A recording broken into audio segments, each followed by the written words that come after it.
Hello everyone, a very good morning to all. Welcome to RxDx NEET MDS. So today what you're going to talk about is the very basics of biological width. So what is biological width? What are the consequences of violation of biological width? Okay. So this video will be about the very basics, and in the further classes we'll discuss about in depth about biological width and what is the significance, what happens if I don't have a sufficient biological width. Okay. So now before moving, let us discuss about the very basics. Okay. So this part of the gingiva is the marginal gingiva or the unattached gingiva or the free gingiva. As the name implies, it is not attached to the tooth, it is free. Okay. Since it is free, it forms a space between the tooth and the gingiva, right? So this space is what we call it as gingival sulcus. So in the gingival sulcus only we are going to do probing depth. We are going to insert the probe, isn't it? So this sulcus, as the name implies, this sulcus is lined by this red structure which is called as sulcular epithelium. Okay, it is lined by sulcular epithelium. Whereas the point where the probe hits or ends, the apical end of the probe, this portion, this blue color structure, this is called as junctional epithelium. So the red color is sulcular epithelium. The point where the probe is going to hit is called as sulcular epithelium. Okay. So now we are going to use the common sense. So which will be the first line of barrier to any bacteria which is in the form of plaque or calculus? Obviously it is going to be the epithelium. Which is the first line of defense? Neutrophils. First line of barrier is different. First line of defense is different. Okay. So moving on. And this yellow structure which is present below the junctional epithelium is called as the gingival connective tissue fibers. Okay.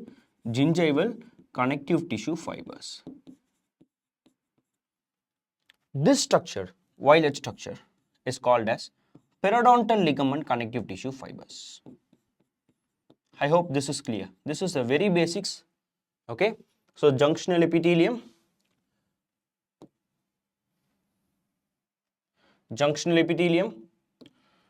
which is followed by sulcular epithelium, junctional epithelium. This is the gingival connective tissue fibers. This will form the periodontal ligament fibers, and this is the bone, right? So this bone which is lining the socket is the inner cortical plate, and this is the outer cortical plate. Okay, so the point where the inner and the outer cortical plate meet, this point is the alveolar crest. Okay, fine. Till now everything is clear. Okay, now what is biological width? Biological width in very simple terms is a combination of junctional epithelium plus gingival connective tissue fibers.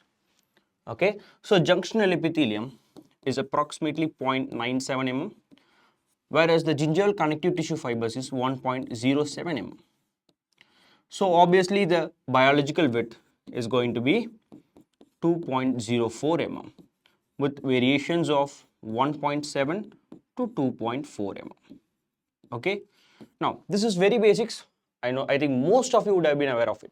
Now what is the little bit update about biological width?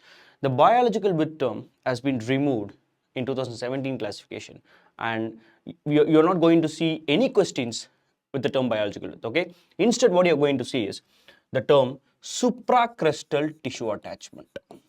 Supracrestal tissue attachment. So biological width has been replaced by the term supracrestal tissue attachment according to 2017 classification. So any questions, what is a normal supracrestal tissue attachment?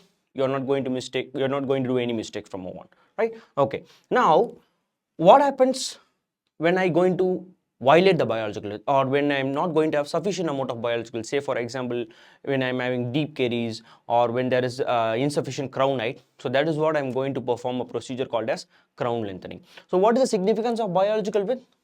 As we all know, epithelium, it is going to have innate immune cells, mast cells, dendritic cells, natural killer cells, and obviously the connective tissue is going to have a lot of collagen fibers, predominantly type 1, type 3. All these are going to play a significant role in defense, and it is going to fight against the bacteria. Okay, so this is a basic overview. In the next videos, we'll be discussing about in depth about biological win and also the procedures, what we are going to do in case of violation of biological win. Okay, so thank you so much for watching this video. Have a great day.